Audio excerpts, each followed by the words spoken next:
Mula Hulo hanggang Apare, sa dami ng mangga namin. Kahit saan mga tumingin, yan, doon, dito, ang dami, halos tambak na. Kaya naisip ko, ano kayong magandang gawin dito? Recipe? Sige, try natin kung ano ang magagawa natin sa mangga. At ito na nga, nagbalat na ako ng mangga. Yan, ang ganda ng kulay, kulay orange. At yan, ay namash ko na ang mangga. Yan na ang kanyang mga katas. Kasama yan dyan yung sapal niya. Okay lang yan, matamis naman yan eh. At saka ang mangga namin masarap. Wala yung black bag. O diba, nag-promote pa nga. Yan. Libre na ang aming juice, diba? Vitamin C. O, saan ka pa dyan?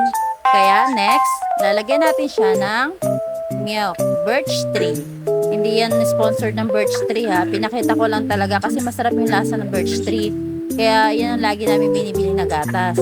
After lagay ng birch tree, imimix na natin. Yan, mix ni mix. Yummy na yan. Hindi naman yan mango shake kasi hindi siya ginamitan ng blender. Bukod sa hindi ginamitan ng blender, wala rin yung ice. Ganyan lang yan. Sino kayo makahuhula ng ginagawa ko? Charan! Ang ginawa ko ay para sa aking mga babies. Yes! Kasi hindi na sila kaya i-feed ng kanilang mga mothers. Kaya ang ginawa ko, inanapan ko sila ng makakain. Tulad niya, nag-juice ako ng mango. Since sobrang dami ngayon ng mango, dahil tagmangga ngayon, yan, at nilagyan ko rin ng gatas. O diba, ang lalaki na nila. Ang saya-saya sa pakiramdam. Diba, tipid ka na.